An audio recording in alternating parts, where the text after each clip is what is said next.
contacto con la región. Los presidentes de la CELAC, la Comunidad de Estados Latinoamericanos y Caribeños, se comprometieron ayer con la integración regional y celebraron el retorno al foro de Brasil, liderado por el nuevo presidente Luiz Inácio Lula da Silva. Este espírito de solidariedade, diálogo e cooperação em uma região do tamanho e da importância da América Latina e do Caribe não poderia ser mais atual e necessário. Há uma clara contribuição a ser dada pela região para a construção de uma ordem mundial pacífica baseada no diálogo, no reforço do multilateralismo e na construção coletiva da multipolaridade. La cumbre reunió a 14 jefes de Estado de los 33 países que componen esta iniciativa, con algunas ausencias notorias, como la del venezolano Nicolás Maduro, que desistió de viajar a último momento a raíz de la posibilidad de que terminara siendo arrestado y eventualmente demorado por la justicia ante denuncias que se habían presentado en Buenos Aires, o la del mexicano Andrés Manuel López Obrador, que no suele dejar su país y que optó por mandar un mensaje grabado. Sí estuvieron presentes los mandatarios de Chile, Gabriel Boric, y de Colombia, Gustavo Petro. Este último, por ejemplo, se refirió a la crisis política en Perú, lamentando que un presidente electo por su pueblo no pudiera estar en el encuentro. Se refería a Pedro Castillo, quien fue destituido el 7 de diciembre por el Congreso de su país debido a un intento de autogolpe tras el cual fue detenido. Su sustituta, la ex vicepresidenta Dina Boluarte, cuyo gobierno está sumido en una profunda crisis, optó por no asistir a esta cita. La cumbre estuvo marcada tanto por el llamado de Brasil a que la región retome protagonismo, como por las crisis internas de varios países latinoamericanos. Pero también hubo algunas referencias a las diferencias dentro del Mercosur, entre la posición uruguaya, que pide más autonomía comercial, y sus socios más grandes, Argentina y Brasil, que rechazan esta posibilidad. En ese sentido, el presidente uruguayo Luis Lacalle Pou planteó en su intervención que la CELAC pasara de los dichos a la acción y que, por ejemplo, se propusiera la creación de una zona de libre comercio que abarcara a todo este espacio, desde México hasta los lugares más al sur de América del Sur. La cumbre cerró con una declaración que tiene decenas de puntos y que, entre otras cosas, reivindica el compromiso de la CELAC con la democracia, el respeto de los derechos humanos y el multilateralismo. ¿Qué lectura se hace de este hecho político que pautó a Buenos Aires en las últimas horas? Vamos a dialogar con nuestro corresponsal, Fernando Gutiérrez. Fernando, buen día. Buen día Emiliano, buen día audiencia de Perspectiva. Sí, fue un evento que terminó siendo algo un poco diferente de lo que el gobierno argentino se había planteado. Para el gobierno había mucha expectativa en lo previo, ¿no? Tanto por la visita de Lula a Argentina y las reuniones bilaterales, los acuerdos, los anuncios que se pudieran hacer entre los dos países, cosa que se concretó el lunes, como por lo que implicaba luego la cumbre, ¿no? Esta cumbre de la CELAC, en la que Alberto Fernández traspasaba la presidencia pro tempore de este foro, ¿no? Exactamente, y para Argentina era un evento diplomático que se leía en clave de política doméstica. Ahí, sí. Porque se lo quería ver casi como un relanzamiento del peronismo con la mente puesta en las elecciones presidenciales de este año, ¿no?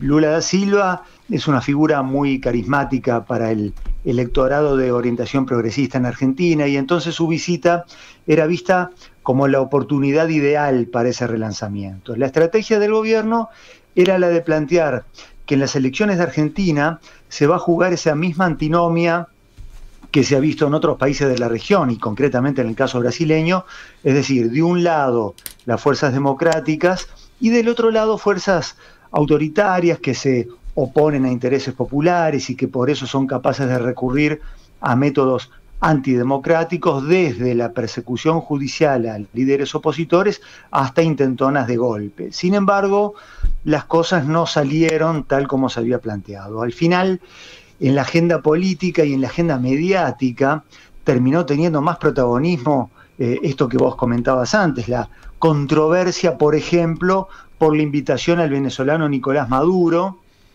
que terminó teniendo más relevancia que las expresiones de solidaridad para con Lula por los incidentes de Brasilia. Y la oposición argentina fue la que se encargó de instalar ese debate en la previa, por ejemplo, el cuestionar la presencia de países con regímenes criticados por antidemocráticos como Venezuela, Nicaragua y Cuba. Hubo dirigentes que llegaron a insinuar que Maduro tendría que ser detenido al llegar al país. Por ejemplo, quien se refirió explícitamente a ese tema fue Patricia Bullrich, que es precandidata presidencial por la oposición, un tema que en Caracas no tomaron a la ligera, y el hecho de que Maduro finalmente haya suspendido el viaje alegando tener información de que su seguridad podía estar en peligro, terminó por cambiar el eje del debate, dejando al gobierno argentino en una situación un poco incómoda. Fíjate, Emiliano, que la confirmación final de cómo la cumbre de CELAC terminó siendo algo tan distinto de lo planteado fue la repercusión que tuvo el discurso del presidente Luis Lacalle Pou, que en Argentina fue por lejos la participación más comentada en los medios y en las redes sociales, al punto que... A ver, ¿cómo fue eso? Hoy, bueno, ya había un clima un poco enrarecido por todo ese debate respecto de la ideologización de la CELAC y de la postura argentina un poco ambivalente, de cuestionar la persecución a opositores o los problemas de derechos humanos en otros países, pero no hacerlo en Venezuela, en Cuba, en Nicaragua.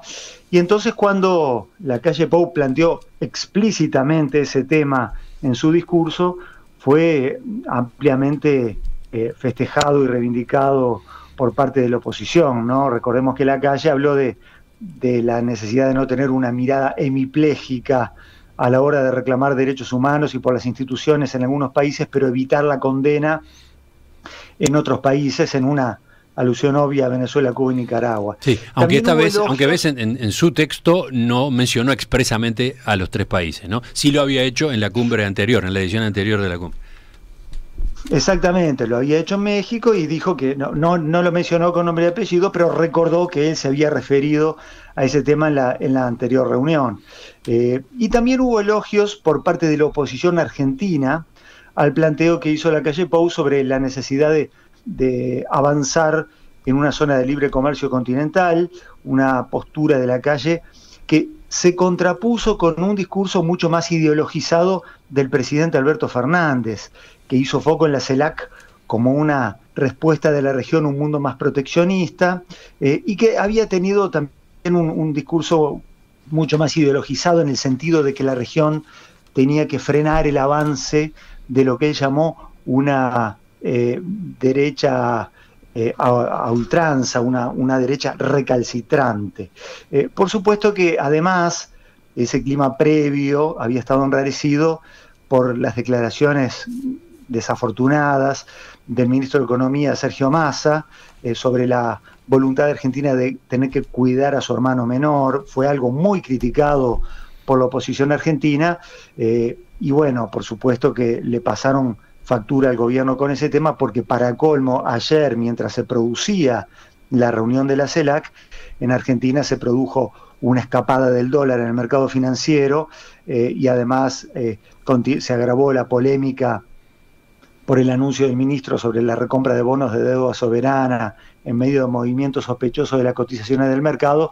Por lo tanto, toda esa previa hizo que el discurso de Lacalle terminara siendo reivindicado como propio por la oposición argentina. Un síntoma de esto es el hecho de que para varios diarios de Argentina y para varios canales de televisión de noticias, Lacalle haya tenido el rol protagónico y sea tapa de los diarios, haya sido la nota más relevante de esa cumbre. Todo un contraste con lo que se esperaba en la previa, que era que lo más relevante fuera la visita de Lula.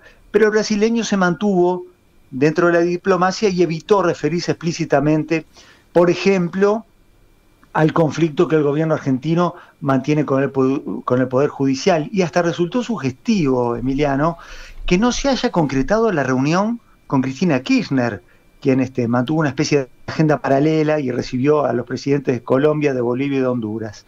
Lo que aquí se comenta es que se esperaba una especie de gesto del presidente brasileño, de los presidentes de la CELAC, en el sentido de apoyar lo que el gobierno argentino intenta instalar desde hace tiempo, que es una analogía entre la situación de prisión que sufrió Lula y la situación procesal de Cristina Kirchner. El planteo es que, así como el juicio a Lula fue declarado nulo y después Lula fue reivindicado políticamente, lo mismo podría ocurrir con la líder kirchnerista.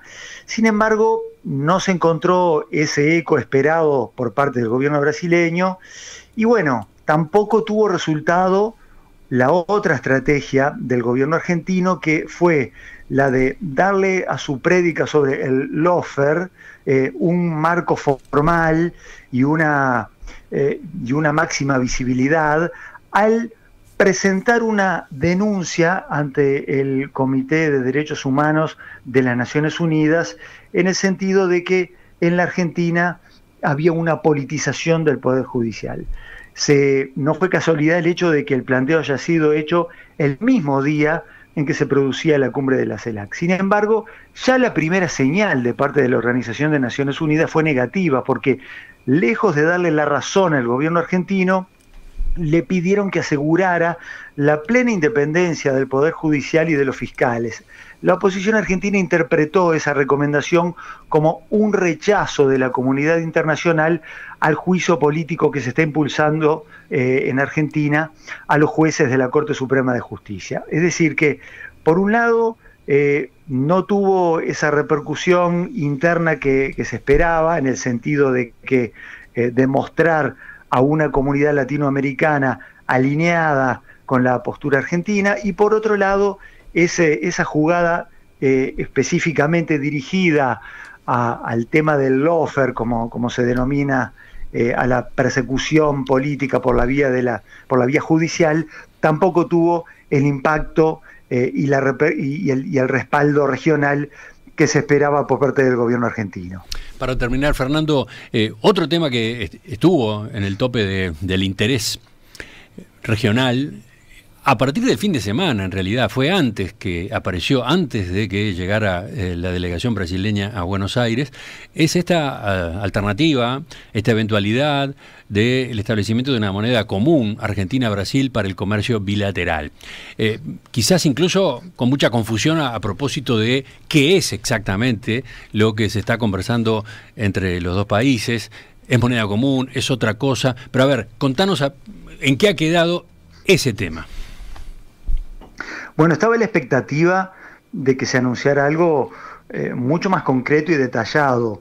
La realidad es que, ante la presencia de los funcionarios del gobierno de Brasil, lo que se hizo fue confirmar la intención de avanzar, pero todavía faltan muchos detalles sobre cuándo va a entrar en práctica, cómo va a ser la operatoria, entre ellos el detalle para nada menor de cuál va a ser la tasa de cambio a la que Brasil va a estar dispuesto a aceptar los pesos argentinos en esta operatoria. ¿Va a ser a la misma tasa que fija el Banco Central argentino, que es la mitad de la que se toma en el mercado financiero por parte de las empresas? Bueno, todas esas cosas quedaron pendientes. Los funcionarios lo que sí han dejado en claro es que este acuerdo, más que la adopción de una moneda común, se va a parecer más a una línea crediticia del Banco Central de Brasil, con la cual se va a dar una financiación de un año a los importadores argentinos. La obsesión que tiene el ministro Massa es la de tratar de que se pueda evitar el uso de dólares en el comercio bilateral. Y Brasil es, después de China, el segundo socio comercial más importante que Argentina, o sea que resulta muy importante si se logra evitar el uso de divisas, que, como todos ustedes saben, está en una situación de escasez cuando uno mira la la nómina de las reservas del Banco Central Argentino, al tal punto que en los últimos meses se obligó a un fuerte recorte de 20% en las importaciones de Argentina para poder cumplir con la meta de reservas que Argentina tenía con el Fondo Monetario Internacional. De manera que este tema de la moneda en común, que al principio generó esa confusión, porque bueno, algunos pensaron que Argentina y Brasil estaban pensando en un tema parecido al del euro. Por supuesto que se está muy lejos de eso con la situación de inestabilidad macroeconómica de Argentina y con las diferencias entre los dos países. Massa siempre aclaró que no se aspiraba a que la nueva moneda fuera un circulante usado por el público minorista, sino que se iba a limitar el comercio bilateral, pero aún así están esas dudas de hasta qué punto el gobierno brasileño va a estar dispuesto a financiar, porque esa en definitiva va a ser la situación, a financiar las importaciones de Argentina y en qué monto. La aspiración del ministro Massa es a que se pueda llegar a un monto de 13.000 millones de dólares, con lo cual, bueno, eso le generaría un gran alivio de divisas para este año, pero falta que Brasil ponga la firma en lo que sería la letra chica del acuerdo. Fernando Gutiérrez, gracias entonces por esta puesta a punto al final de la cumbre de la CELAC. Son varios temas los que mencionamos, los que tú fuiste recorriendo, varios de ellos a su vez quedan abiertos, así que en próximos contactos volvemos, profundizamos, ¿te parece? Cómo no, con mucho gusto.